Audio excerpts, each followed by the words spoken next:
இப்போ கொஞ்ச நாளா பாத்தீங்கன்னா ரொம்பவே இந்த போர் சிவியரா போயிட்டு இருக்கு. இது வேர்ல்டு வார் 3 கூட மாறலான்னு நிறைய எக்ஸ்பர்ட்ஸ் சொல்றாங்க. அந்த வகையில பாத்தீங்கன்னா இப்போ எதிர்பாராம நிறைய விஷயங்கள் நடந்திருக்கு. ஸோ அது எல்லாத்தையும் தான் இந்த வீடியோல பார்க்க போறோம். மறக்காம வீடியோவை ஸ்கிப் பண்ணாம ஃபுல்லா பாருங்க.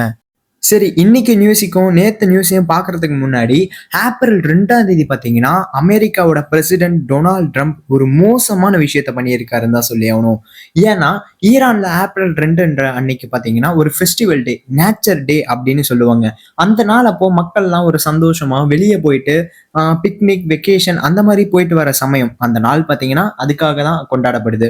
இப்போ நம்ம நாட்டில் எப்படி பொங்கல் அந்த மாதிரிலாம் நிறைய கொண்டாடுறோம் இல்லையா, அந்த மாதிரி அங்கே ஒரு அது ஃபெஸ்டிவல். அப்போ பாத்தீங்கன்னா மக்கள் எல்லாம் ஒரு கராஜ் பிரிட்ஜ் அப்படின்ற ஒரு பிரிட்ஜ், அதான் ஈரானோட பாத்தீங்கன்னா ஒரு அடையாளம்னு சொல்லி ஆகலாம். மிடில் ஈஸ்ட்லயே அவங்க கிட்ட தான் பயங்கர ஹைட்டான பிரிட்ஜ் இருக்கு. அதுதான் இந்த கராஜ் பிரிட்ஜ்னு சொல்லி ஆகணும். அதை ஷார்ட் ஃபார்மா B1 பிரிட்ஜ்னு சொல்லுவாங்க. ஸோ அந்த ஃபெஸ்டிவல் டே அப்போ பாத்தீங்கன்னா மக்கள்லாம் அந்த பிரிட்ஜ் பக்கத்துல நின்றுருக்காங்க. ஒரு மக்கள்லாம் கூடி ஒரு ஊரா அப்படி அந்த மாதிரி வந்து அங்க இருந்திருக்காங்க. அப்போ பாத்தீங்கன்னா ட்ரம்ப் ஒரு மிசைல் அனுப்புனாரு. ஒரு பாம் அங்க விழுந்து பிளாஸ்ட் ஆகி பாத்தீங்கன்னா நிறைய உயிர் சேதாரங்கள் ஆச்சு. அதுவும் அந்த பாலமும் பாத்தீங்கன்னா சேதாரமாச்சு. மக்கள் பாதிப்பும் அதிகமாயிருக்கு. அதை பார்த்துட்டு கொஞ்ச நேரத்திலே பாத்தீங்கன்னா நிறைய மக்கள் கூடிட்டாங்க. அது மட்டும் இல்லாம ambulance, fire engine, rescue team இந்த மாதிரி நிறைய பேர் வந்ததுக்கு அப்புறம் அங்க பாத்தீங்கன்னா ரொம்பவே ஒரு கிரௌடான இடமா மாறிடுச்சு. அந்த சமயத்துல ட்ரம்ப் பாத்தீங்கன்னா இன்னொரு மிசைலை லான்ச் பண்ணி அங்க இருக்க இன்னும் அதிகமான பேரை கொண்டிருக்காரு.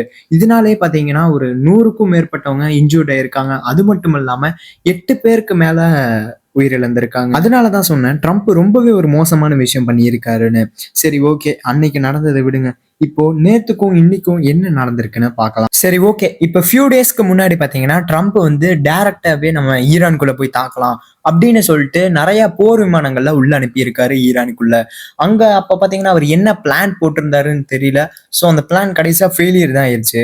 அவங்க கிட்ட, அதாவது ஈரான் கிட்ட பாத்தீங்கன்னா ரேடார் அது மூலியமா கண்டுபிடிக்க முடியலனாலும் அவங்க ஒரு ஐடியா வச்சு கண்டுபிடிச்சிருக்காங்க.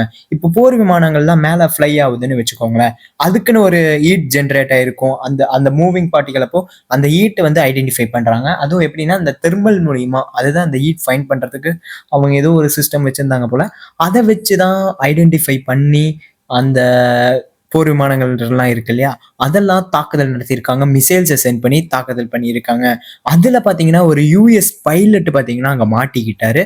அவர் பாத்தீங்கன்னா ரொம்ப நாளா அந்த மவுண்டெயின்குள்ளே, ரொம்ப நாள் இல்ல, ஒரு 2 நாள் 3 நாள் பாத்தீங்கன்னா மவுண்டெயின்குள்ளே இருந்திருக்காரு. தப்பிச்சு ஈரான் மக்கள்கிட்டயும் மாட்டல. ஈரான் மக்கள்கிட்டயும் பாத்தீங்கன்னா அவங்க கவர்மெண்ட் சொல்லிட்டாங்க, அந்த அமெரிக்கன், அதாவது US பைலட் இருக்காரு இல்லையா, அவரை நீங்க கண்டுபிடிச்சு தந்தீங்கன்னா உங்களுக்கு இந்திய மதிப்புக்கு ஒரு $250,00,000 நாங்க தரோம், கிஃப்டா தரோம், பிரைஸா தரோம் அப்படின்னு சொல்லியிருக்காங்க. ஆனா பட் இப்ப என்ன ஆயிருக்குன்னு பாருங்களேன். உடனே ட்ரம்ப் என்ன பண்ணியிருக்காருன்னு பாத்தீங்கன்னா அந்த பைலட்டை ரெஸ்கியூ பண்றதுக்காக ஒரு ஸ்பெஷல் ஃபோர்ஸை உருவாக்கி இருக்காங்க.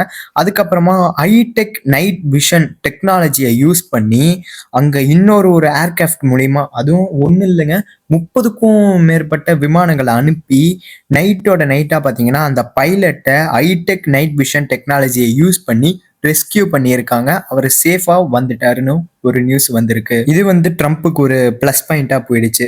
சரி, ஓகே. அது மட்டும் இல்லாம இன்னைக்கு பயங்கரமான ஒரு விஷயம் நடந்திருக்கு. IRGCயோட இன்டெலிஜென்ஸ் ஹெட் ஆஸ்கர் பகேரி அப்படின்ற கூடிய அவரு தான் அந்த இன்டெலிஜென்ஸ் ஹெட் அப்படின்னு சொல்லக்கூடியவர்.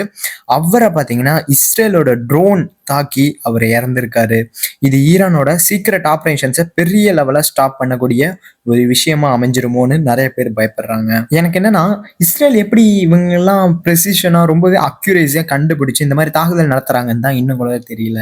அது மட்டும் இல்லாம இன்னைக்கு இஸ்ரேல் ஈரானோட மெயின் ரெவென்யூ சோர்ஸா இருக்கக்கூடிய சவுத் பாஸ்ல இருக்க கேஸ் ஃபீல்டு மேல ப்ரெசிஷன் பாம்ஸை யூஸ் பண்ணி அட்டாக் பண்ணியிருக்காங்க.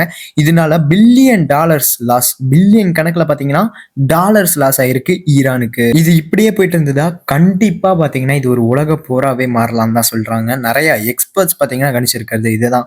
பிகாஸ் இப்பவே ஒரு 45 நாளா போயிட்டு இருக்கு இந்த வார். சீஸ் ஃபயருக்கு எல்லா நாடுகளும் வந்து டீல் போட்டாலும் ஈரான் ரிஜெக்ட் பண்ணி எங்களுக்கு தற்கால அமைதியே வேணாம், நாங்க வேர்ல்டு லெவல்ல என்ன பிரச்சனை வந்தாலும் நாங்க பாத்துக்கிறோம் அப்படின்னு சொல்லியிருக்காங்க. ட்ரம்ப் பாத்தீங்கன்னா ஃபைனல் வார்னிங்கும் கொடுத்துட்டு இருக்காரு. ஈரான் இன்னும் அமைதியா வரல, அமைதி பேச்சுக்கு வரலன்னா ரிசல்ட் இன்னும் பயங்கரமா இருக்கும்னு ஒரு டைரக்டான ஒரு வார்னிங்கும் கொடுத்திருக்காரு. ஈரானையும் சும்மா சொல்ல முடியாது, எத்தனை அடி தான் அடிச்சாலும் திருப்பி பதிலடி கொடுத்துட்டே இருக்காங்க. இஸ்ரேல் எல்லாம் பாத்தீங்கன்னா நிறையவே இடம் ரொம்பவே சேதாரமாயிருக்கு. அவ்வளவுதான் இன்னைக்கு வீடியோல.